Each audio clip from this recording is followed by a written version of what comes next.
আল্লাহ তাআলা কিয়ামতের কঠিন ময়দানে, যেদিন স্বামী স্ত্রীকে চিনবে না, স্ত্রী স্বামীকে দেখে পালিয়ে যাবে, বন্ধু বন্ধুরে চিনবে না, পীর সাহেব মুরিদরে চিনবে না, মুরিদ পীর সাহেবরে চিনবে না, দলের কর্মী তার নেতারে চিনবে না, নেতা তার কর্মীরে চিনবে না, বন্ধু বন্ধুরে দেখে পালাবে। এই কঠিন মুহূর্তে সূর্যটা মাথার কাছে চলে আসবে, জমিনটা তামার জমিন হবে, আজকের জমিনের মতো নয়।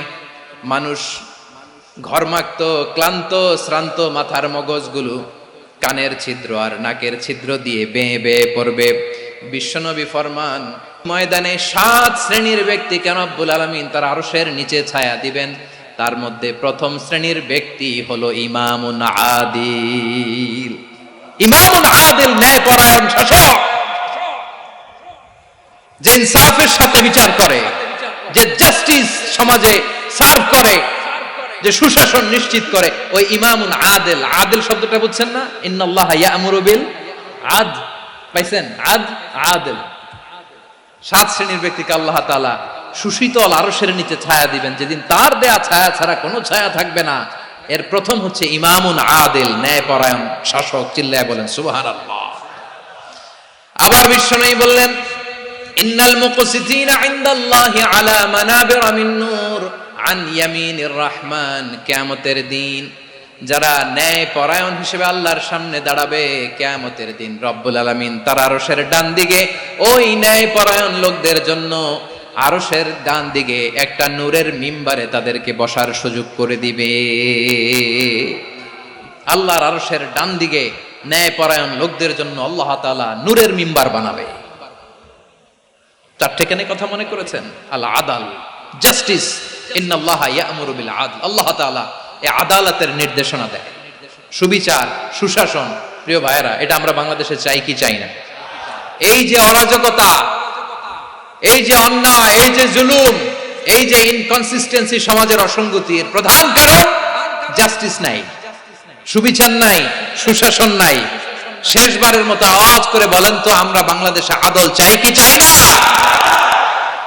তাহলে প্রথম নির্দেশনা শেষ, আল্লাহ তাআলা তোমাদেরকে আদলের আদেশ দেন। এরপর আল্লাহ বললেন, আমি তোমাদেরকে ইহসানের আদেশ দেই।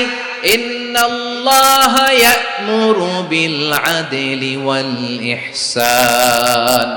আমি তোমাদেরকে যেমনি আদলের নির্দেশনা দেই, তেমনি ভাবে তোমাদেরকে ইহসানের নির্দেশনা দেই। ইহসান, আওয়াজ করে সবাই বলেন তো ইহসান। সবাই বলেননি, সবাই বললে এতটুকু আওয়াজ হবে আমি বিশ্বাস করি না। আওয়াজ করে বলুন আল ইহসান। ইহসান মানে কারো প্রতি সফট হার্টেড হওয়া, মহানুভব হওয়া, অনুগ্রহ পরায়ণ হওয়া, অনুগ্রহশীল হওয়া, একে অপরের প্রতি দয়াদ্র হওয়া। একে অপরের প্রতি দয়াদ্র, অনুগ্রহশীল হওয়া ছাড়া মানবিক সমাজ কশিনকালেও গঠন করা সম্ভব না। প্রিয় ভাইয়েরা, সুন্দর আচরণ দিয়ে, ইহসান দিয়ে যা জয় করা যায়, নরম আচরণ দিয়ে যেটা অর্জন করা যায়, কঠোরতা দিয়ে সেটা পারা যায় না। বিষ্ণু ঈসা ইসলাম ইহসান দিয়ে, কোমল আচরণ দিয়ে, তার অনুগ্রহ দিয়ে তিনি অনেক কাফিরের হৃদয়কে জয় করে ফেলেছেন। সাইয়েদনা সুমামা ইবনে উসাল রাদিয়াল্লাহু তাআলা আনহুর কথা মনে পড়ে যায়। তিনি ছিলেন ইয়ামামার বাদশা। মদিনাতে বিশ্বনবীকে হত্যা করার নিয়তে এসেছিলেন, গোপনে গোপনে বিশ্বনবীকে হত্যা করে আবার ইয়ামামাতে তিনি ফিরে যাবেন। কিন্তু কি অবাক করা কাণ্ড, হত্যা করতে পারে নাই, সাহাবাদের হাতে তিনি ধরা পড়ে গেলেন। সাইয়েদনা সুমামা ইবনে উসাল রাদিয়াল্লাহু তাআলা আনহু হত্যার নিয়তে আসলেন, কিন্তু হত্যা করতে পারলেন না। সাহাবারা ওনাকে ধরে ফেললেন, ধরে মসজিদে নববীর পিলারের মধ্যে বেঁধে রাখলেন। সুমামা ইবনে উসাল, সিরাত থেকে শুনে, সিরাত থেকে শোনাচ্ছি, রাদিয়াল্লাহু তাআলা আনহু ইয়ামামার অধিপতি ছিলেন। ইয়ামামা বিশ্বনবীকে হত্যার জন্য আসছেন, ধরা পড়ে গেছেন, এখন মসজিদে নববীতে বেঁধে রাখছে, তার মানে বন্দী। তো এখন স্ট্যাটাস কি? বন্দী, ক্যাপটিভ। তো বিষ্ণু ঈসা ইসলাম সাহাবাদেরকে বললেন, তার খোঁজ খবর নিও, সুমামা ইবনে উসালের খোঁজ খবর নিও। সাহাবারা বলেন, ইয়া রাসূলুল্লাহ, আপনাকে হত্যা করতে এসেছে, তার তো কঠিন ক্যাপিটাল পানিশমেন্ট হওয়া দরকার, কঠিন শাস্তি হওয়া দরকার। বিশ্বনবী বললেন, না, আমি যেটা জানি তোমরা সেটা জানো না। তোমরা সুমামার সাথে ভালো আচরণ করো, বিশ্বনবী সুমামার কাছে গেলেন। প্রথম দিন যে তিনি কালেমার দাওয়াত দিলেন, ইমানের দাওয়াত দিলেন, ইসলামের দাওয়াত দিলেন, রিসালাতের দাওয়াত দিলেন, আখিরাতের দাওয়াত দিলেন। পরের দিন যে বিশ্বনবী সালাতের দাওয়াত দিলেন, যাকাতের দাওয়াত দিলেন, ইসলাম কি, কিভাবে, কেমন করে পালন করতে হয় চমৎকার আর্টিকুলেট করতে শুরু করলেন। তন্ময় হয়ে সুমামা ইবনে উসাল রাদিয়াল্লাহু তাআলা আনহু বিশ্বনবীর কথাগুলো শুনতে আরম্ভ করলো। একদিন নয়, 2 দিন নয়, টানা 3 দিন বিশ্বনবী সুমামার কাছে ইসলামকে প্রেজেন্ট করেছেন, উপস্থাপন করেছেন। আওয়াজ করে বলেন, কয় দিন? 3 দিন। 3 দিন মসজিদে নববীতে বাধা। আর সাহাবীদেরকে বললেন, তার খোঁজ খবর নিও, তোমরা যে রুটি বানাও এর মধ্যে সবচেয়ে ভালো আটার রুটিটা তারে দিও, সবচেয়ে রিফাইন্ড খেজুর, যেটা পিওর খেজুর, এটা তারে দিও। আর বিশ্বনবী নিজের উট থেকে দুধ দহন করে ওনার বাড়ির এক কর্মচারীকে বলেছেন, দুধ দহন করে সুমামার জন্য নিয়ে যেও। সুবহানাল্লাহ পড়বেন না? সবাই তো অবাক, ইয়ামামা থেকে আসছে নবীকে হত্যা করতে, বিশ্বনবী দেখে তারে জামাই আদর করে, তাকে মজার মজার খাবার দিও, দুধ দিও, আদর আপ্যায়ন করো। একদিন নয়, 2 দিন নয়, টানা 3 দিন বিশ্বনবী এভাবে সুমামার কাছে যে ইসলামকে প্রেজেন্ট করতে আরম্ভ করলেন, ইসলামকে উপস্থাপন করতে শুরু করলেন। আর তাকে চমৎকার এন্টারটেইনমেন্ট, আপ্যায়ন দিতে আরম্ভ করলেন। টানা 3 দিন যখন ইসলামের দ্য বিউটিজ অফ ইসলাম, ইসলামের সুমহান বাণী, সৌন্দর্য তার কাছে উপস্থাপন শেষ, তাকে আপ্যায়ন শেষ, বিশ্বনবী বললেন সাহাবাদেরকে, যাও এবার সুমামার হাতের পায়ের রশি দুটো খুলে দাও। সাহাবারা বললেন, ইয়া রাসূলুল্লাহ, কি বলেন আপনি? ও তো হত্যাকারী, সুযোগ পায় নাই, আপনারে মারতে পারে নাই, ছেড়ে দিলে আবারও আপনার উপর তলোয়ার নিয়ে ঝাঁপিয়ে পড়বে। নবী, এই সিদ্ধান্ত আপনি নিতে যাবেন না। বিশ্বনবী বললেন, যেটা বলেছি সেটা করো, সুমামার রশিগুলো ছেড়ে দাও, সুমামার হাতে পায়ের রশিগুলো যে তোমরা খুলে দাও। সাহাবারা তর্ক জুড়ে দিলেন, লা ইয়া রাসূলুল্লাহ, এমনটা করবেন না তো, ভয়ঙ্কর ভয়ঙ্কর খুনি, কি জানি কি হয়ে যায়। বিশ্বনবী বললেন, না, তার হাতে পায়ের রশিগুলো খুলে দাও। সাহাবারা বিশ্বনবীর কথা মতো তার হাতে পায়ের রশিগুলো খুলে দিল। সুমামা মুহূর্তের মধ্যে মসজিদে নববী থেকে বের হয়ে ইয়ামামায় ফিরে না যে মসজিদে নববীর পাশে একটা খেজুর বাগান ছিল, সেখানে চলে গেলেন। সেখানে একটা ছোট্ট কুয়া ছিল, কুয়ার পানি দিয়ে তিনি গোসল করলেন। সুবহানাল্লাহ পড়েন। কুয়ার পানি দিয়ে গোসল করে মসজিদে নববীর সামনে এসে বিশ্বনবী এবং সাহাবাদের সামনে দাঁড়িয়ে সাব্বাবা উঁচু করে বললেন, আশহাদু আল্লা ইলাহা ইল্লাল্লাহ ওয়া আশহাদু আন্না মুহাম্মাদান আবদুহু ওয়া রাসূলুহু। আল্লাহু আকবার। আমি সাক্ষ্য দিচ্ছি আল্লাহ ছাড়া কোনো ইলাহ নাই, আর মুহাম্মদ আল্লাহ তাআলার প্রেরিত বান্দা এবং রাসূল। প্রিয় ভাইয়েরা, ইহসান দিয়ে যা জয় করা যায়, কঠোরতা দিয়ে সেটা কঠিনকালেও জয় করা যায় না। আওয়াজ করে বলেন ঠিক কি না? এবার সুমামা দাঁড়িয়ে বলে, ওগো নবী, আমি তো কালিমা পড়ে মুসলমান হয়ে গেলাম, এবার শোনেন, এই মুহূর্তের আগে আপনার চেহারার চাইতে নিকৃষ্ট কোনো চেহারা আমার কাছে ছিল না, কিন্তু শাহাদা পাঠ করার পরে আপনার চেহারার চাইতে উত্তম শ্রেষ্ঠ কোনো চেহারা আমার কাছে আর নাই। ও নবী, আজকের দিনের আগে ইসলাম ধর্মের চেয়ে নিকৃষ্ট অপছন্দনীয় কোনো ধর্ম আমার কাছে ছিল না, কিন্তু এই মুহূর্ত থেকে ইসলামের চেয়ে সেরা শ্রেষ্ঠ পছন্দনীয় কোনো ধর্ম আমার কাছে নাই। নবী গো, আজকের দিনের আগে মদিনার চাইতে অপছন্দনীয় নিকৃষ্ট কোনো শহর আমার কাছে ছিল না, কিন্তু এই মুহূর্তের পর থেকে মদিনার চাইতে কোনো শ্রেষ্ঠ শহর আমার জানা নাই। সে ছিল গমের বড় ডিলার, গম বেচতো। কি বেচতো? তার গম কিনে মক্কার লোকেরা রুটি খাইতো। সে ঘোষণা দিল, আজকে থেকে মক্কাবাসীদের জন্য সব গম আমি হারাম করে দিলাম, মক্কাবাসী এখন না খেয়ে মরে। সুবহানাল্লাহ পড়বেন না? মক্কাবাসী বিশ্বনবীর কাছে আসলেন, এসে বললেন, মুহাম্মদ, আমরা তো তোমার ভাই, তোমার চাচা, তোমার ভাতিজা, তোমার আত্মীয়, তুমি সুমামারে বলো সে যেন আবার গমের সাপ্লাই মক্কার জন্য অনুমতি দিয়ে দেয়। বিশ্বনবীর অনুমতি ক্রমে সুমামা আবার মক্কাতে গম পাঠাতে শুরু করলো। পড়েন সুবহানাল্লাহ। ইহসান, ইহসান দিয়ে আপনি যেটা জয় করতে পারবেন, you can win the heart of your enemies. ইহসান দিয়ে আপনি আপনার শত্রুর হৃদয়কে জয় করতে পারবেন। আওয়াজ করে বলেন ঠিক কিনা? এজন্য আল্লাহ বললেন, ওয়া আনফিকু ফি সাবিলিল্লাহি ওয়ালা তুলকু বিআইদিকুম ইলাত তাহলুকা ওয়া আহসিনু ইন্নাল্লাহা ইউহিব্বুল মুহসিনিন। তোমরা আল্লাহর রাস্তায় দান করবে আর নিজেরা নিজেদেরকে ধ্বংসের হাতে ঠেলে দিও না। তোমরা একে অপরের প্রতি ইহসান করবে, কারণ ইহসানকারীদেরকে আল্লাহ বড্ড ভালোবাসেন। সুবহানাল্লাহ পড়েন।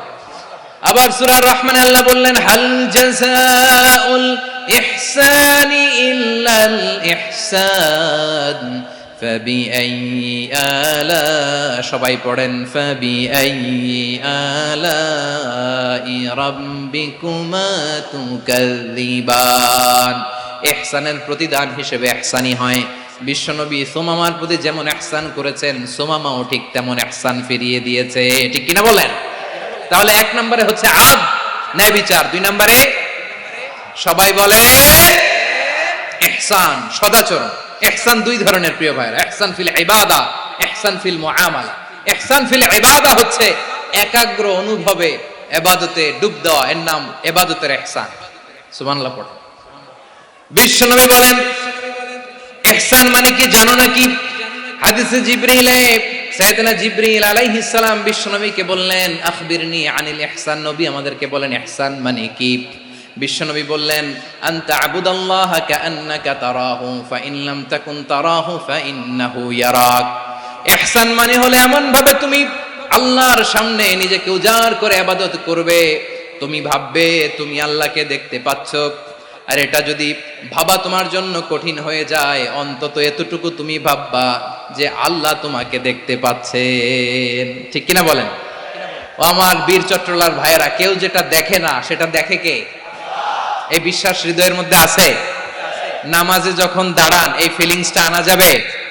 হ্যাঁ, এশার সালাত তো এখনো হয় নাই না? আলোচনা শেষে এশার সালাত এখানে অনুষ্ঠিত হবে, তাই না? আচ্ছা বলুন তো, আমরা এশার সালাত পর্যন্ত বেঁচে থাকবো এই গ্যারান্টি আছে কার কার? হাত তোলেন।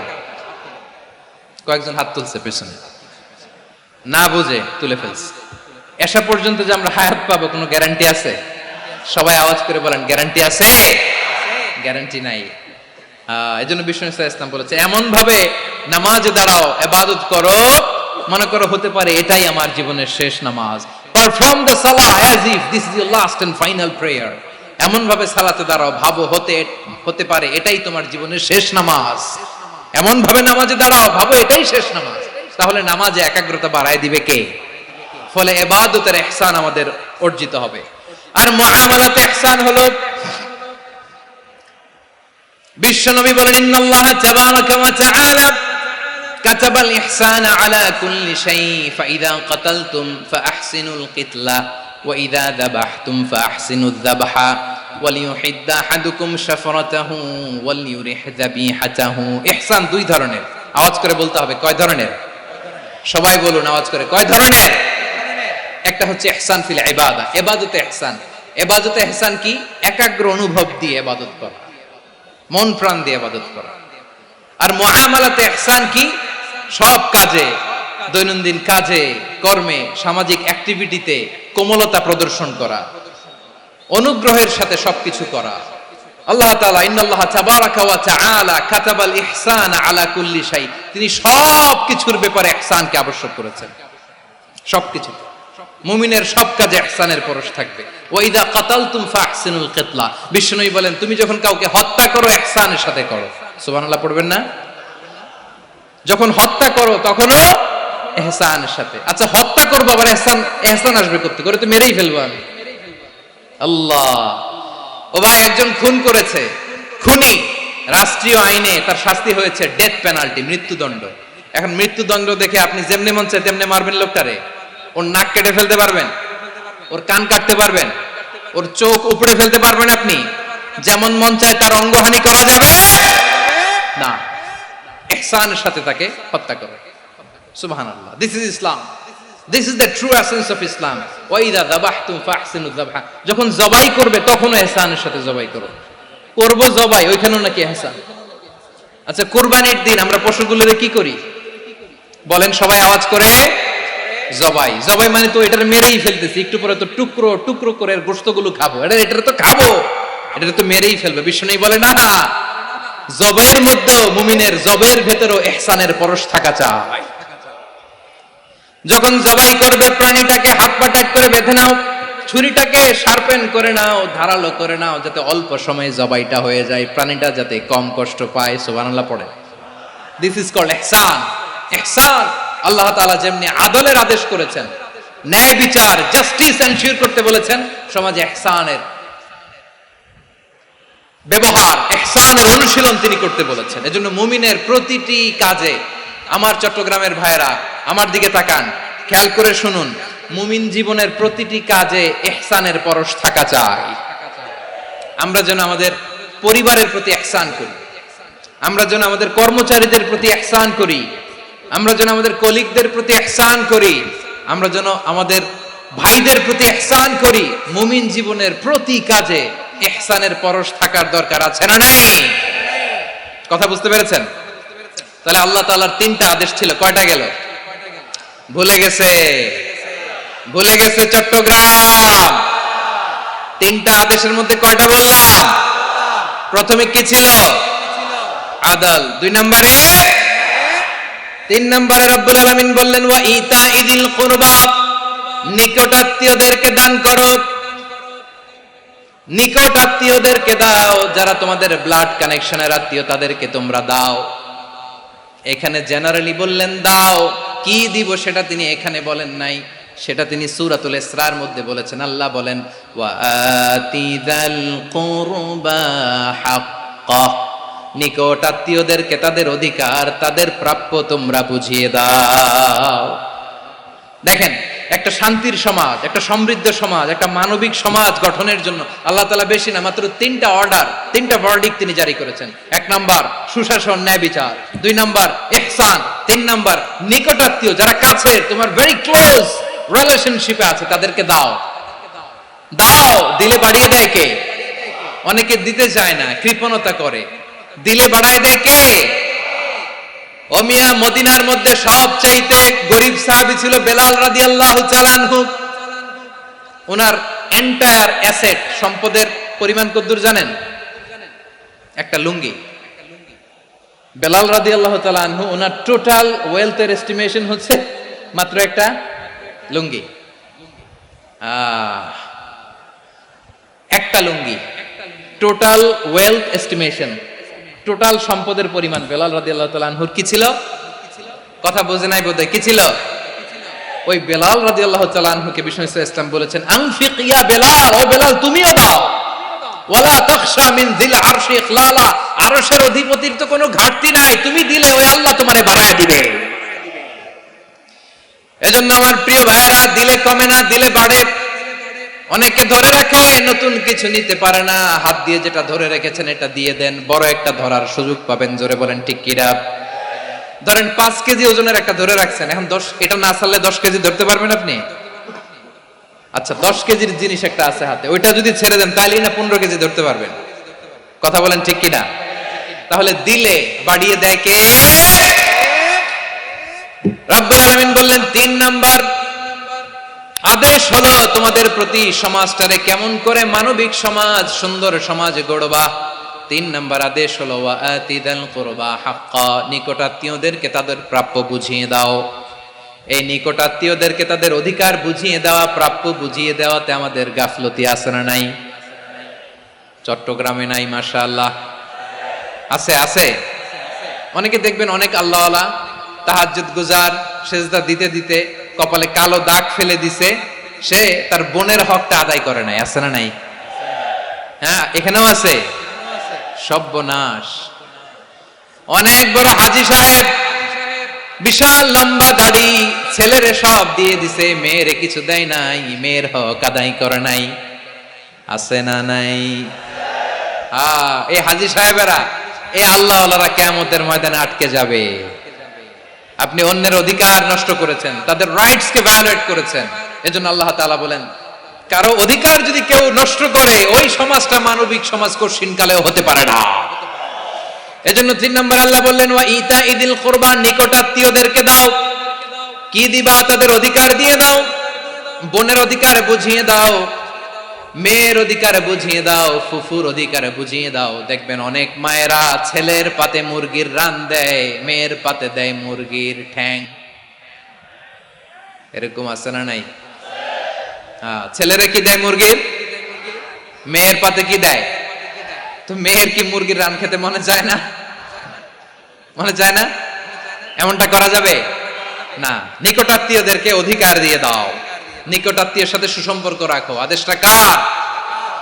এজন্য প্রিয় ভাইয়েরা, জীবনে যদি বারাকা অর্জন করতে চান, নিকটাত্মীয়দের সাথে সুসম্পর্ক রাখতে হবে, তাদের জন্য উপহার পাঠাতে হবে। বিশ্বনবী বলেন, লা ইয়াদখুলুল জান্নাতা কাতে, যে ব্যক্তি আত্মীয়তার সম্পর্ককে ছিন্ন করে দেয়, সে কশিন কালেও আল্লাহর জান্নাতে ঢুকবে না। আপনি কি এটারে সহজ হাদিস মনে করছেন? এটা সহজ কথা? আপনি ভাবছেন আপনার নামাজ আপনার বাঁচাতে পারবে, আপনার রোজা বাঁচাতে পারবে, আপনার তাহাজ্জুদ আপনার বাঁচাতে পারবে? অধিকার নষ্ট করলে কিছুই আপনার বাঁচাতে পারবে না। এজন্য নিকট আত্মীয়দেরকে দিতে হবে বেশি বেশি। বিশ্বনবী বলেন, ইন্না সাদাকাতা আলাল মিসকিনি সাদাকা ওয়া আলা যির রাহিমি ইসনাতান সাদাকাতুন ওয়া সিলা। মিসকিনরে দান করলে শুধু দানের সওয়াব হয়, নিকট আত্মীয়কে দান করলে দুইটার সওয়াব হয়, সাদাকার সওয়াব হয়, আবার আত্মীয়তার বন্ধন অটুট রাখার সওয়াব হয়ে যায়। আবার বিশ্বনবী বললেন, মান সাররাহু আইয়ুবসাতা লাহু ফি রিজকিহি ওয়া ইউনসা লাহু ফি আসারিহি ফালইয়াসিল রাহিমা। যে ব্যক্তি তার রিজিকের প্রশস্ততা চায় আর হায়াতে বরকত চায়, সে যেন তার আত্মীয়ের সাথে সুসম্পর্ক রাখে। আমার প্রিয় চট্টলার ভাইয়েরা, আমাদের রিজিক বাড়ুক, এটা আমরা চাই কি চাই না? সবাই চান? হ্যাঁ, আমাদের রিজিকে প্রশস্ততা আসুক, চাই কি চাই না? আমাদের হায়াতে বরকত আসুক, আমরা চাই কি চাই না? এই দুইটা যদি চান, তাহলে নিকট আত্মীয়দের সাথে সুসম্পর্ক রাখবেন, পারবেন? তাহলে সমাজটারে মানবিক সমাজ বানায় দিবে কে? তিনটা আদেশ চলে গেল। কয়টা? আওয়াজ করে বলেন। এক নম্বরে কি ছিল? দুই নম্বরে, তিন নম্বরে নিকট আত্মীয়দেরকে দান। আপনাদেরকে আরো শোনার আগ্রহ আছে? আপনাদের মনোযোগ আছে না গেছে? কষ্ট হচ্ছে না? মাশাআল্লাহ, মাশাআল্লাহ। তাকবীর পড়ুন, লিল্লাহি তাকবীর।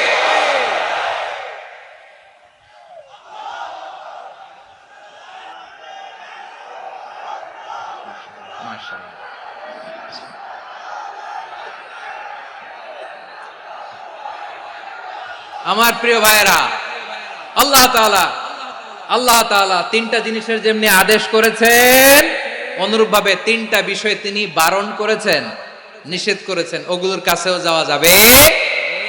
শুনবেন। রাব্বুল আলামিন বলেন, ওয়ায়ানহা আনিল ফাহশাই ওয়াল মুনকারি ওয়াল বাগি। আমি যেমনি তিনটি বিষয়ে আদেশ করলাম, অনুরূপভাবে তিনটি বিষয়ে বারণ করলাম, নিষেধ করলাম। আমার এক নাম্বার নিষেধাজ্ঞা হলো অশ্লীলতার প্রতি। ফাহশা, ওয়ায়ানহা আনিল ফাহশা। আল্লাহ তাআলা অশ্লীলতাকে নিষেধ করেছেন। কোন জিনিসকে? সবাই বলুন, কোন জিনিসকে? যত ধরনের, যত টাইপের, যত ক্যাটাগরির অশ্লীলতা হতে পারে, সব অশ্লীলতাকে হারাম করেছেন কে?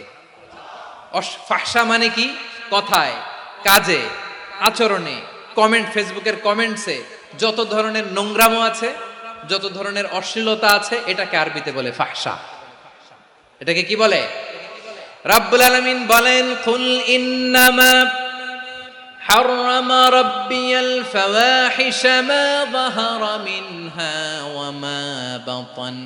ও নবী, আপনি বলে দেন, আমার রব প্রকাশ্য, অপ্রকাশ্য, স্পষ্ট কিংবা অস্পষ্ট, দৃশ্যমান কিংবা অদৃশ্যমান সব অশ্লীলতাকে হারাম করেছেন। সব ধরনের অশ্লীলতা হারাম, সব ধরনের। আল্লাহ তাআলা আমাদেরকে অশ্লীলতা থেকে বাঁচান, অশ্লীলতা থেকে তিনি আমাদেরকে হেফাজত করুক। পড়েন আমিন। এবার বলেন, আমাদের সমাজে অশ্লীলতা আছে না নাই? চট্টগ্রামে নাই? আমি কই নাই, ওনারা বলে আছে। দেখছেন, আমি সামহাও বাঁচায় দেওয়ার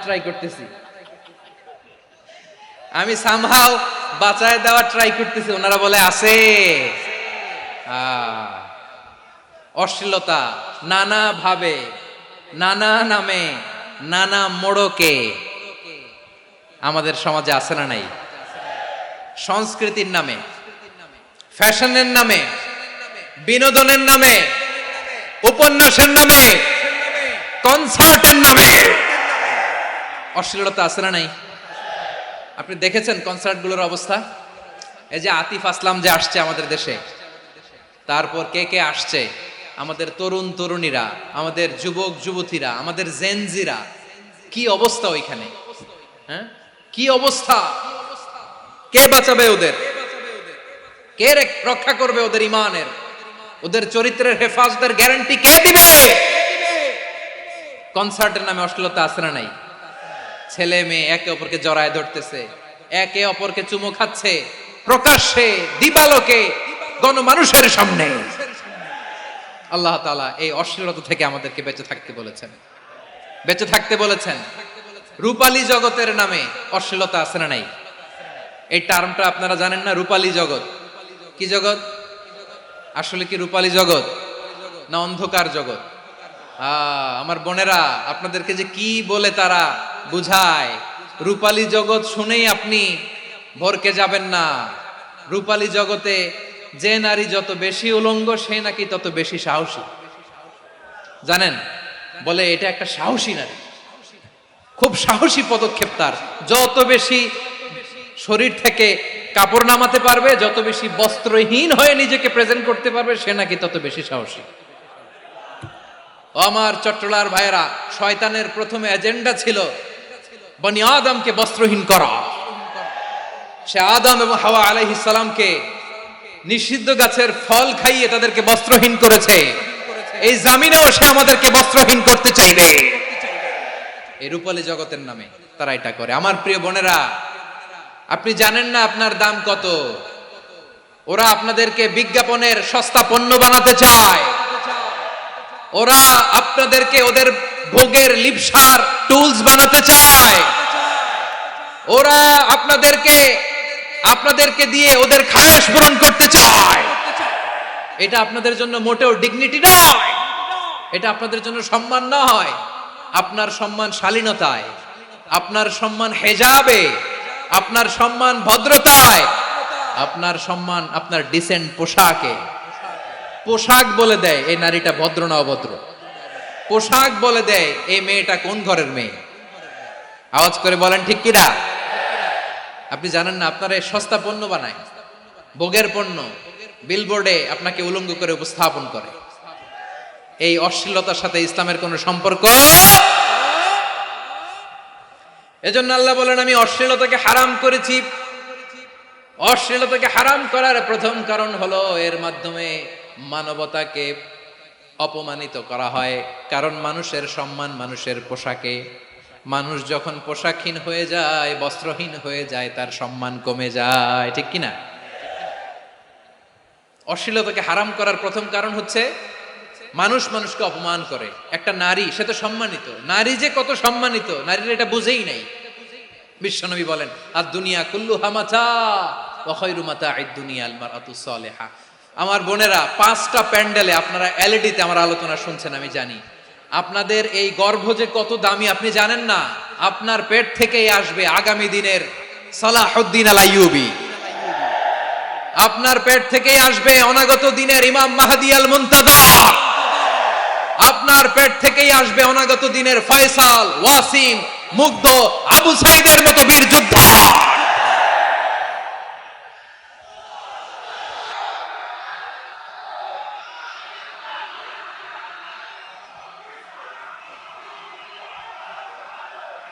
আমার প্রিয় বোনেরা, আমার প্রিয় বোনেরা, বিশ্বনবীর কথার ওজন খেয়াল করেন। আর দুনিয়া কুল্লুহা মাতা ওয়া খায়রু মাতা'আদ দুনিয়া আল মারআতুস সালিহা।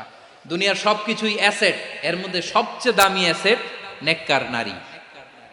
আপনার গর্ভ যে কত দামি আপনি জানেন না। নিজের সময়টাকে কাজে লাগান, কোরআন পড়েন, সুন্নাহ পড়েন। আপনার অনেক দায়িত্ব ঘরে। You are the MD of your family. একটা family it's a very big institution. পরিবার একটা অনেক বড় প্রতিষ্ঠান। And you are the MD of your institution. আপনি এই পরিবারের MD, managing director of your family. এখানে আপনার কত দায়িত্ব। আপনি ছেলে মেয়েদেরকে তারবিয়া করবেন। আপনি আপনার স্বামীর জন্য ঘরটারে জান্নাতের নীড় বানাবেন। আপনার জন্য জান্নাতের ডুপ্লেক্স বাড়ি ওইখানে তৈরি করে রাখবে কে? আপনি যে কত দামি আপনি জানেন না। নারীদেরকে আল্লাহ বানিয়েছেন উচ্চতর করে, নিম্নতর নয়। নারীদেরকে ছোট্ট জিনিস দিলে এটার বড় করে দেয়। নারীদেরকে ভ্রূণ দিলে, শুক্রাণু দিলে নারী এটারে বাচ্চা বাচ্চা হিসেবে উপহার দেয়, ঠিক কিনা? বিয়ের মাধ্যমে স্বামী যখন তার শুক্রাণু তার স্ত্রীকে উপহার দেয়, স্ত্রী রিটার্নে কি উপহার দেয়? ফুল ফর্ম বেবি, মানব সন্তান। দেখছেন, আপনি দিলেন একটু, উনি দিছে বিশাল। আপনি যদি নারীকে বাজার এনে দেন, নারী এটাকে সুস্বাদু খাবারে রূপান্তর করে দেয়। আপনি তাকে একটা মুচকি হাসি দিয়ে দেন, সে তার কলিজা দিয়ে দেয়। কিন্তু যদি আপনি তার মনে কষ্ট দেন, সে আপনার জীবনকে জাহান্নাম বানায়া দেয়। খবর আছে, নারীর মন বুঝতে পারলে নেয়ামত, বুঝতে না পারলে কিয়ামত, ঠিক কিনা বলে? কত দামি আপনি জানেন না, জানেন না আপনি কত দামি, অনেক দামি আপনি। আপনাদেরকে যেন ভোগের সস্তা পণ্য বানাতে না পারে, আপনাদেরকে সচেতন থাকতে হবে, সজাগ থাকতে হবে, কনসার্ন থাকতে হবে। শয়তানের ওই হাতছানির দিকে আর নজর দেওয়া যাবে না। তাহলে কেন আল্লাহ তাআলা এই ফাহশা অশ্লীলতাকে হারাম করলেন? এক নাম্বার, এতে হিউম্যান ডিগনিটি কমে। দুই নাম্বার, এতে মানুষের অধিকার নষ্ট হয়। আপনি বিয়ে করেছেন, এরে পরকিয়া করেন, ওর সাথে এরকম আছে না নাই? স্ত্রীর অধিকার নষ্ট করেছেন। আপনি বিবাহ সম্পর্কে আবদ্ধ হয়েছেন তার সাথে, আপনি পরকিয়া করেন ওই ছেলের সাথে, আপনি আপনার হাজবেন্ডের সাথে বিট্রে করেছেন।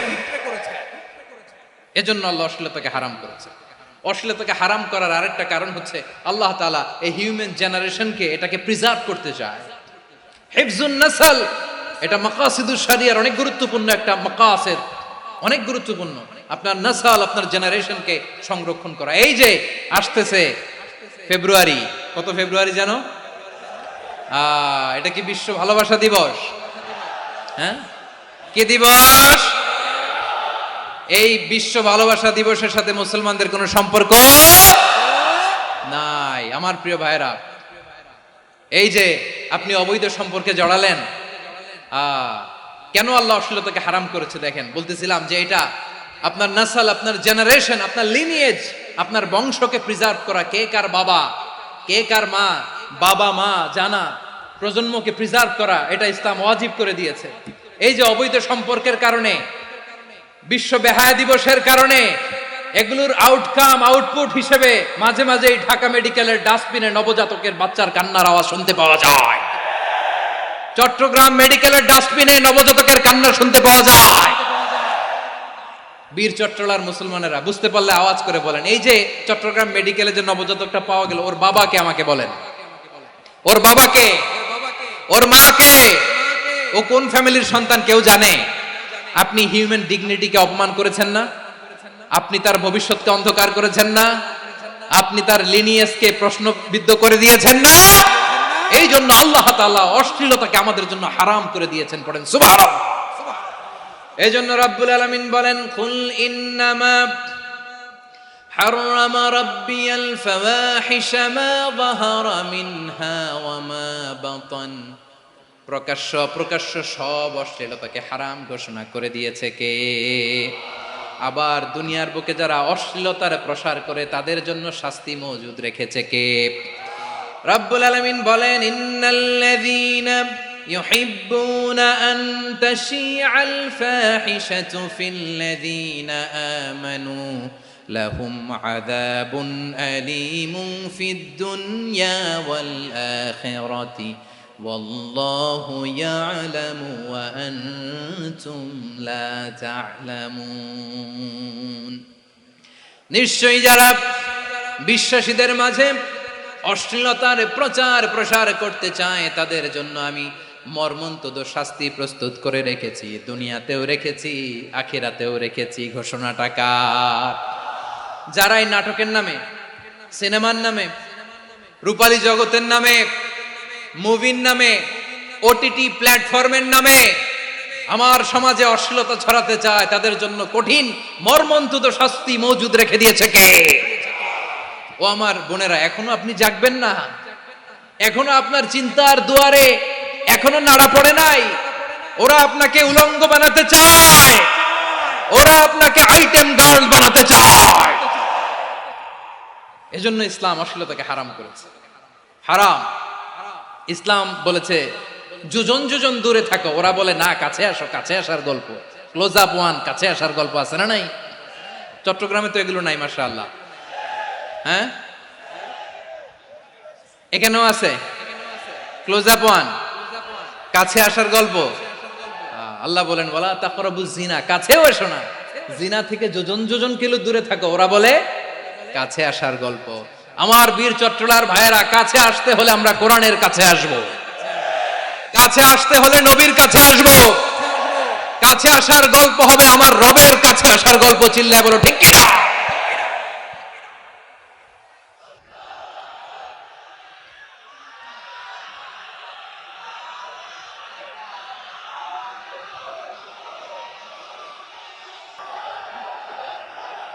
বসুন বসুন আমার ভাইয়েরা। তাহলে অশ্লীলতার সাথে আমাদের কোনো সম্পর্ক, সবাই বলতে পারেননি, আওয়াজ করে বলুন, অশ্লীলতার সাথে আমাদের কোনো সম্পর্ক। আমরা এই সমস্ত ক্লোজ আপ ওয়ান, কাছে আসার গল্পের প্রোগ্রামে যাব, আমরা কোন ধরনের অশ্লীল কন্টেন্ট সোশ্যাল মিডিয়ায়, টিভিতে দেখব। কি যুগ যে আমরা কাটাচ্ছি আপনি কল্পনা করতে পারবেন না। পর্ন ইন্ডাস্ট্রি,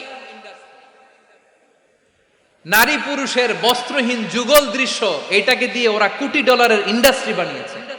পুরো মানব ইতিহাসে এরকম জঘন্য সময় মানব ইতিহাস পার করে নাই। পর্ন এটা ইন্ডাস্ট্রি হয়ে গেছে। আমাদের এই যুবকগুলো, জেনজিগুলো, ওদের চরিত্র বাঁচাবে কি করে?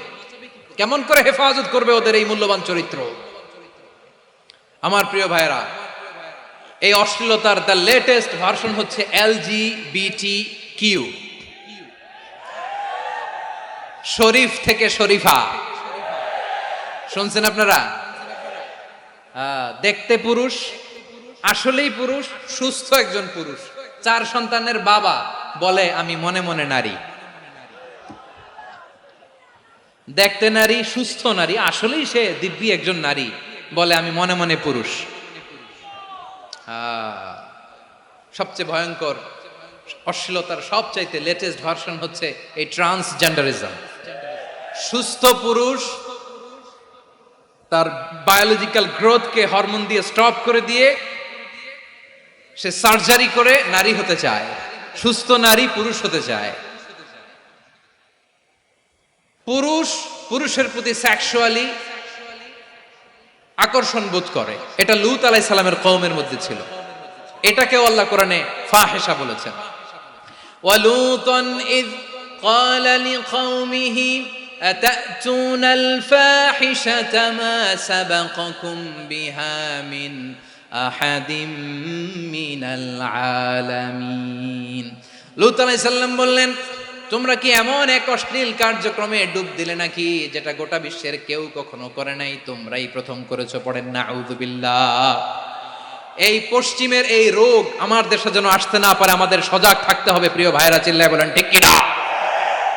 পশ্চিমের অবস্থা ভয়ঙ্কর।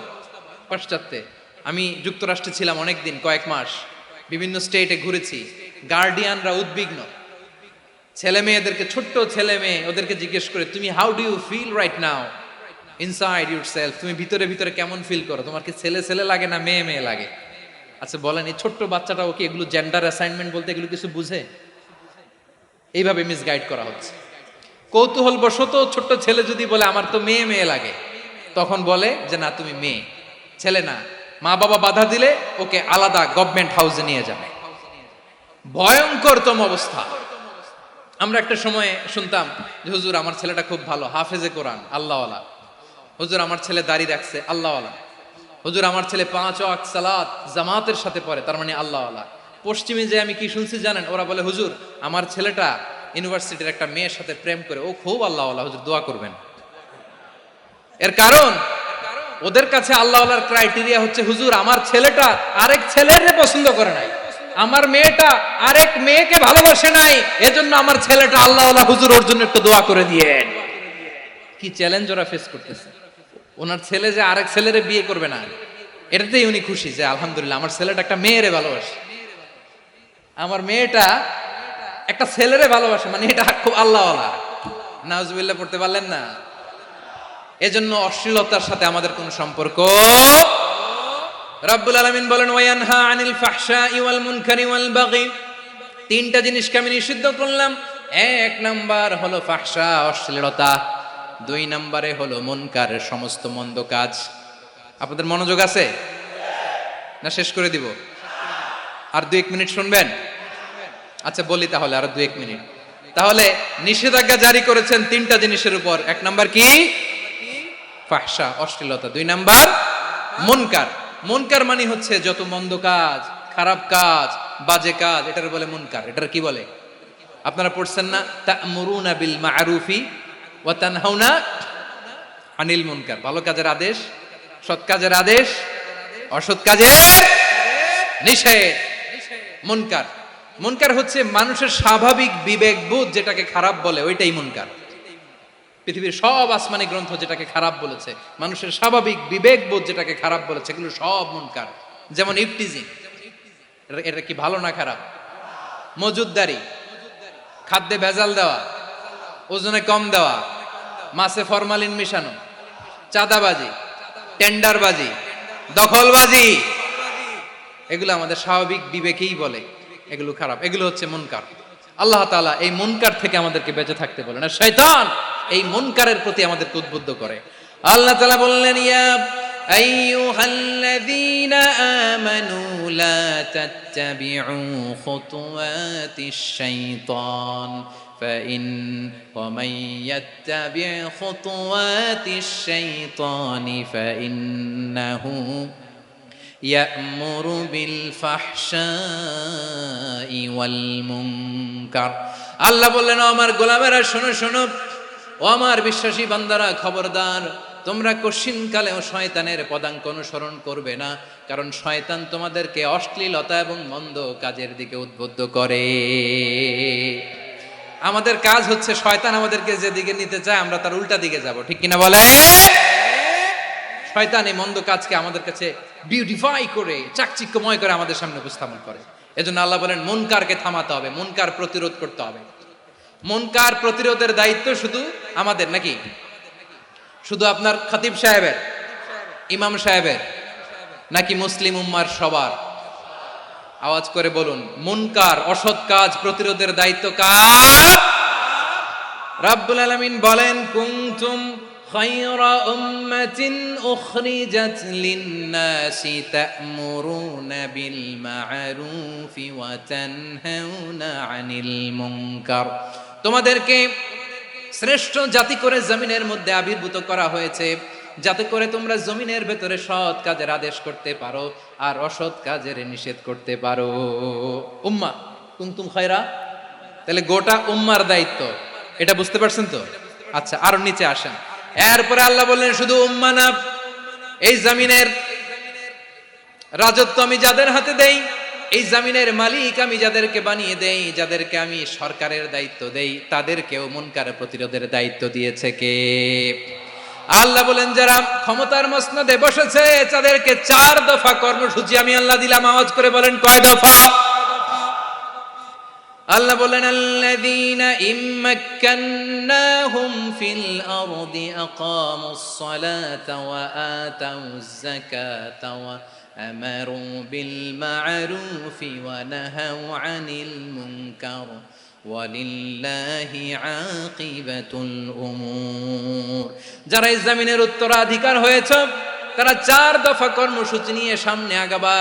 সালাত কায়েম করবা, যাকাত আদায় করবা, সৎ কাজের আদেশ দিবা, অসৎ কাজ থেকে মুনকার প্রতিরোধ করবা। আদেশটা কার? আমার প্রিয় চট্টলার ভাইরা, পুরো উম্মার দায়িত্ব মুনকার প্রতিরোধ করা, সরকার প্রধানের দায়িত্ব মুনকার প্রতিরোধ করা। এরপর আল্লাহ বলেন, প্রতিটা ফ্যামিলির যিনি প্রধান সিইও বাবা, প্রত্যেক বাবারও দায়িত্ব এই মুনকার প্রতিরোধ করা। আওয়াজ করে বলেন ঠিক কিনা? যেমনটি সাইয়েদনা লুকমান আলাইহিস সালাম ওনার কলিজার টুকরা সন্তানকে আদেশ করেছেন, ইয়া বুনাইয়া আকিমিস সালাতা ওয়া'মুর বিল মা'রুফি ওয়ানহা আনিল মুনকার। পড়েন সুবহানাল্লাহ। বাবা ছেলেকে সবক দিচ্ছে। কে সবক দিচ্ছে? কাকে? লুকমান আলাইহিস সালাম ছেলেকে বলতেছে, ওরে আমার কলিজার টুকরা সন্তান, ওরে আমার বাছা, নামাজ কায়েম করবা, সৎ কাজের আদেশ দিবা, আর মুনকার প্রতিরোধ করবা, অসৎ কাজ, সমাজ থেকে খারাপ কাজকে ঝেঁটে বিদায় করে দিবা। তাহলে দেখেন আমি স্টেপ বাই স্টেপ নামলাম। পুরা উম্মার দায়িত্ব, জমিনের উত্তরাধিকারী আল্লাহ যাদেরকে বানিয়েছেন সরকার, তাদের দায়িত্ব, প্রতিটি ফ্যামিলির প্রধানের দায়িত্ব, এরপরে বিশ্বনবী বলেন সচেতন প্রতিটি মুসলিমের দায়িত্ব সমাজ থেকে মুনকারকে উৎখাত করা। বিশ্বনবী বলেছেন মান রাআ মিনকুম মুনকারান ফালিয়ুগাইয়িরহু বিয়াদিহি ফাইন লাম ইয়াস্তাতি ফাবিলিসানিহি ওয়া ইন লাম ইয়াস্তাতি ফাবিকলবিহি ওয়া যালিকা আযআফুল ঈমান। সমাজে যে মুনকার দেখবে, খারাপ কাজ দেখবে, সে যেন হাত দিয়ে সেটাকে থামায়। কি দিয়ে? আপনাদের তো হাত নাই না? হাত আছে, হাত আছে। ওরা যেই হাত দিয়ে অন্যায় করে ওটা প্রতিরোধের জন্য আমাদেরও হাত আছে না নাই? থামাতে হবে, থামাতে হবে।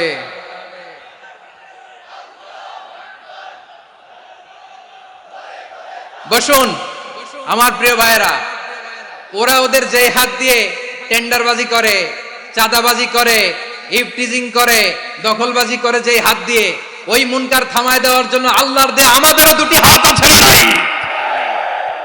আমাদেরও হাত আছে, থামাইতে হবে, থামাইতে হবে, হিম্মত করতে হবে। আমার প্রিয় ভাইরা, না থামালে আমরাই ডুববো শেষমেশ। আমাদের বাঁচার জন্য হলেও থামাইতে হবে।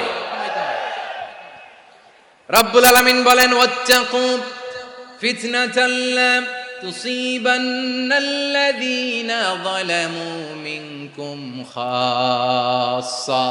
ও আমার গোলামেরা, ওই আযাবকে ভয় করো যে আযাব যখন আমি জমিনের বুকে পাঠাই শুধু জালেমদেরকেই মারি না, আলেমদেরকেও মারি। আযাব যখন আসে তখন শুধু জালিমই মরে না, আলেমও মরে। জানেন মুসা আলাইহিস সালামের পায়ে একবার একটা লাল পোকা কামড় দিয়েছে, লাল পিঁপড়া। লাল পিঁপড়া কামড় দিলে খুব আরাম লাগে না? কি লাগে? হ্যাঁ, জলে না? লাল একটা পিঁপড়া কামড় দিছে, তো উনি রেগে মেগে পাশি দেখে লাল পিঁপড়ার বাসা, পা দিয়ে ডলে মুছে সবগুলো পিঁপড়া মেরে ফেলছে। এই ঘটনাটা আল্লাহ ঘটিয়েছেন এজন্য মুসা আলাইহিস সালাম ছিলেন কালিমুল্লাহ, সরাসরি আল্লাহর সাথে কথা বলতেন। তিনি আল্লাহকে জিজ্ঞেস করেছিলেন, আল্লাহ তুমি যখন কোনো জনপদে আযাব পাঠাও, শাস্তি দাও, ওখানকার শুধু জালেমরাই তো মরে না, ভালো মানুষগুলাও মরে, তো আযাব দিবা মুশরিকদের উপর দিবা, অবাধ্যদের উপর দিবা, ভালো মানুষগুলারে মারো কেন? আল্লাহ বললেন, মুসা তোমার যে কামড় দিছিল পায়ের মধ্যে পিঁপড়া, কয়টা পিঁপড়া? জোরে বলেন। একটা পিঁপড়া, তো সবগুলারে মারলা কেন? রেগে মেগে পুরো পিঁপড়ার বাসা ভেঙে ম্যাসাকার করলা কেন? এই মুসা, আমি যখন অ্যাকশনে যাই, আমি যখন শাস্তি দেই, তখন এত বাস বিচার করা হয় না, বাস বিচার করা যায় না। যখন অ্যাকশনে যাওয়া হয় ওইটা ডাইরেক্ট অ্যাকশন হয়ে যায়। চিল্লায় বলো ঠিক কিনা? এজন্য আমাদের বাঁচার জন্য হলেও এই পাপ থামাতে হবে, এই শয়তানের অট্টহাসি থামাতে হবে, অন্যায় অপরাধ সমাজ থেকে আমাদের থামাতে হবে। কারণ আযাব আসলে ওরাও মরবে, আমরাও মরব। একটা জাহাজ 2 তলা, আপনি আছেন 2য় তলায়, শুনতেছেন? শুনতেছেন? জাহাজ কয় তলা? আপনি কোন তলায়? 2য় তলায়। নিচের তলার কিছু লোক জাহাজের তলা ছিদ্র করতে আরম্ভ করছে। কি ছিদ্র করতেছে? আচ্ছা, জাহাজের তলা ছিদ্র করলে তলা দিয়ে কি ঢুকে? এখন আপনি যদি বলেন আমার কি, আমি তো 2 তলায়, আমার কি, আমি তো সেফ, আমি ইন দ্য সেফ জোন, আমি তো ভালো আছি, আমি তো ভালো আছি, ওরা ছিদ্র করে ওরা মরবে। আসলে কি শুধু ওরা মরবে, নাকি তলা ফুটো হলে ভিতরে পানি ঢুকলে আপনারও শরীর সমাধি হবে? তলা দিয়ে যখন পানি ঢুকবে, জাহাজ ঢুকলে আপনিও মরবেন। এজন্য নিজে মরার আগে ওই পাগলগুলোর নিচতলায় যে থামাতে হবে। চিল্লায় বলেন ঠিক কিনা? এজন্য আল্লাহ বললেন মুনকার প্রতিরোধের দায়িত্ব সমাজের টপ টু বটম সবার। পুরো উম্মার দায়িত্ব, সরকার প্রধানের দায়িত্ব, প্রতিটি ফ্যামিলির প্রধান বাবার দায়িত্ব। বিশ্বনবী বললেন প্রতিটি সচেতন মুসলিমের দায়িত্ব। এজন্য মুনকার প্রতিরোধ করার দরকার আছে না নাই? সমাজে এই যে ইফটিজিং হয়, আপনার বোনের বয়সী একটা মেয়েকে কিছু বখাটে টিটকারি করে, এই বলে সেই বলে, নোংরা কথা বলে, রাস্তায় দেখেও আপনি পাশ দিয়ে না দেখার মতো চলে যান কেন? আপনি দাঁড়ান না কেন? আপনি দাঁড়ালেই তো থেমে যাবে, কারণ সত্যের যে শক্তি তার সামনে মিথ্যা মুখ থুবড়ে পড়ে। আপনার সামনেও কিছুই না, নাথিং। আপনি দাঁড়ান, ওকে প্রশ্ন করেন যে আমার বোনকে তুমি ডিস্টার্ব করো কেন? আপনাকে দেখে আরো 5 জন দাঁড়াবে, 5 জনকে দেখে আরো 10 জন দাঁড়াবে। আমাদের নীরবতা আর আমাদের নিশ্চুপ থাকাই জালিমদেরকে আরো শক্তিশালী জালিম বানিয়েছে। এজন্য মুনকার প্রতিরোধের দায়িত্ব আমাদের সবার।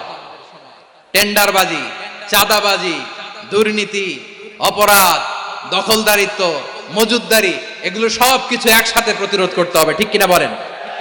একটা মানবিক সমাজ যদি চাই, প্রতিরোধ করতে হবে। প্রিয় ভাইয়েরা, আল্লাহর শপথ নিয়ে বলি, এই নাসিহাত গুলো সবার জন্য, সব দলের জন্য, সব মতের মানুষের জন্য। আমরা কোনো দলের প্রতি মানুষকে ডাকি না, আমরা ডাকি ইসলামের দিকে। সব দলের, সব মতের, সব মানুষদেরকে আমরা আহ্বান জানাই, আসুন আমরা একটা সুন্দর সমাজ বিনির্মাণ করি। এই যে নতুন বাংলাদেশের এক সুযোগ এসেছে, আর জীবনে হয়তো আসবে না, সামনের 100 বছর এই সময় আসবে না।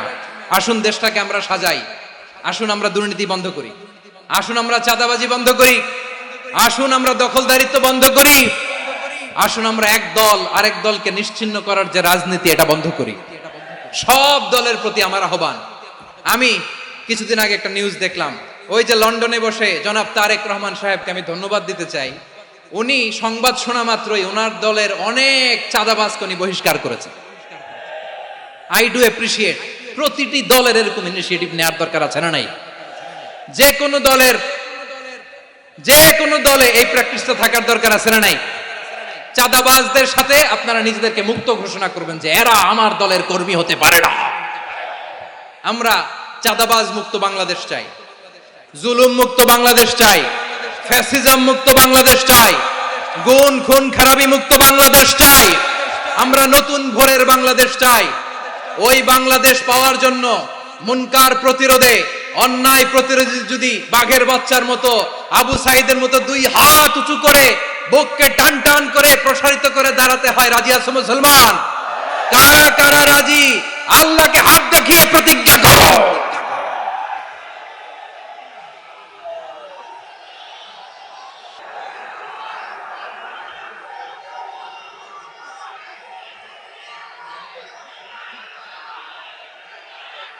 আমার প্রিয় ভাইয়েরা, বসুন বসুন আমার ভাইয়েরা।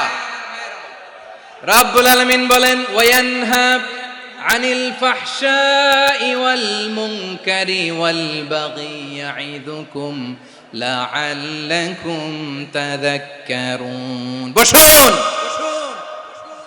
আল্লাহ বললেন, আমি অশ্লীলতাকে নিষেধ করি, আমি সব ধরনের মন্দ কাজকে নিষিদ্ধ করি, সব শেষে আমি সীমা লঙ্ঘনকে তোমাদের জন্য নিষিদ্ধ করি। আলোচনা মনে আছে তো, না ভুলে গেছেন? নিষিদ্ধ করেছেন কয়টা জিনিস? 1 নম্বরে অশ্লীলতা, 2 নম্বরে মুনকার তথা সব মন্দ কাজ, 3 নম্বরে আল বাগি, সীমা লঙ্ঘন, ক্রসিং দ্য লিমিট। সীমা লঙ্ঘন করা ভালো না। We all should know our limits. চিল্লায় বলেন ঠিক কিনা? একই আয়াতে আল্লাহ বললেন, কুল ইন্নামা হাররামা রাব্বিয়াল ফাওয়াহিশা মা যাহারা মিনহা ওয়া মা বাতানা ওয়াল ইসমা ওয়াল বাগিয়া বিগাইরিল হক।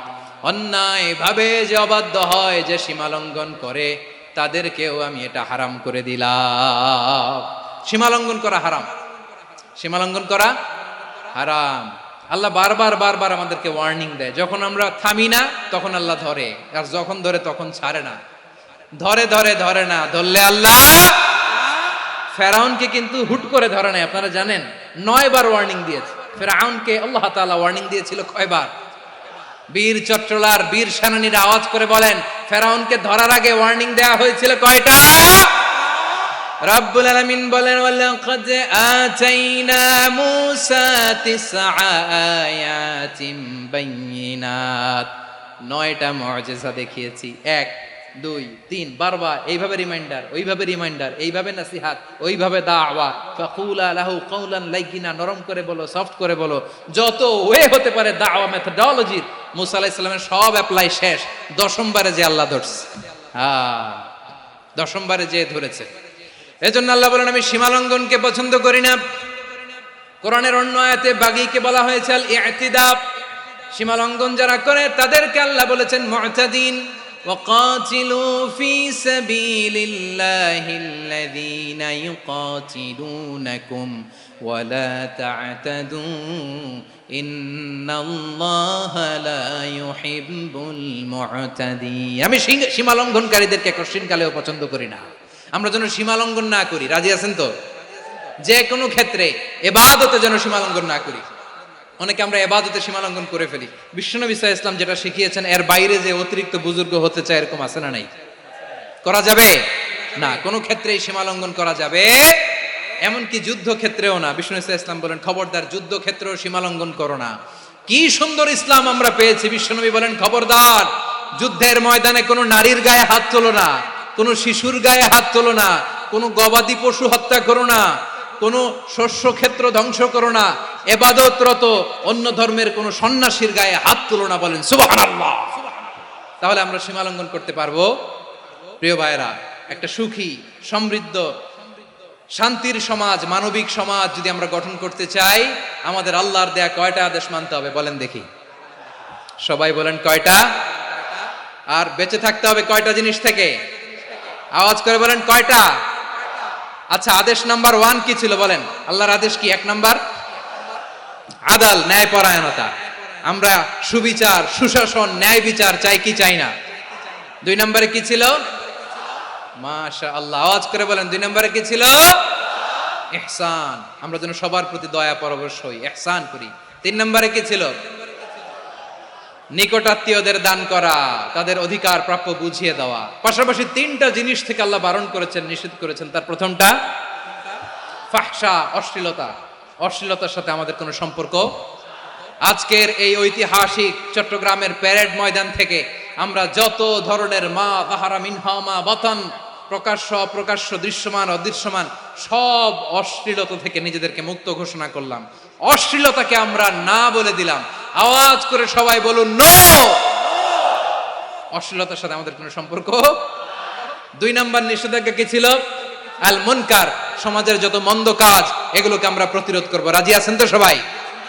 3 নম্বরে আল বাগী, সীমালঙ্ঘন।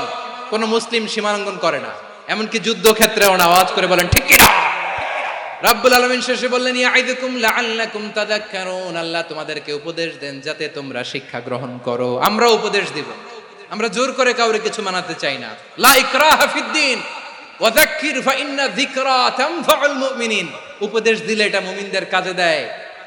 লাস্তা আলাইহিম বিমুসাইতির ইন্নামা আনতা মুযাক্কির। নবী হে, আপনি রিমাইন্ডার দাতা, আপনি উপদেশ দিবেন। আমরাও বিশ্বনবীর এই হাদিসগুলো থেকে, কোরআনের আয়াত থেকে রিমাইন্ডার, এই কথামালা, বাণী বাহক হিসেবে এই বাণীগুলো আপনাদের সাথে কাছে পৌঁছে দিলাম। আমরা আল্লাহ তাআলার কাছে প্রার্থনা করি, আল্লাহ আমরা যেন আদল দিয়ে আমাদের সমাজকে গঠন করতে পারি। আল্লাহ আমরা যেন ইহসান করতে পারি, আমরা যেন নিকটাত্মীয়দের দান করতে পারি। আল্লাহ যত ধরনের অশ্লীলতা, অনাচার, মন্দ কাজ, সীমালঙ্ঘন, অবাধ্যতা থেকে যেন আমরা বেঁচে থাকতে পারি। আল্লাহ তাআলা আমাদের সবাইকে কথাগুলো বোঝার ও আমল করার তৌফিক দান করুক। হাযা মা ইনদি ওয়াল ইলমু ইনদাল্লাহ আলাইহি তাওয়াক্কালতু ওয়া ইলাইহি উনীব। প্রিয় ভাইরা, আমি আপনাদের সবার জন্য দোয়া করি, আপনারাও আমার জন্য দোয়া রাখবেন।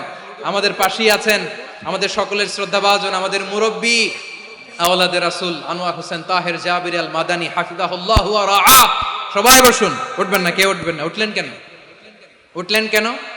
প্যারেড ময়দানের প্রোগ্রাম তো এরকম হইতে পারবে না। বসুন, এটা আল্লামা সাঈদীর স্মৃতি বিজড়িত মাহফিল। বসুন, বসুন। এই মাহফিলের আদব আছে। বসুন, বসুন। সুশৃঙ্খল ভাবে আমরা আখিরি মোনাজাতে অংশগ্রহণ করব।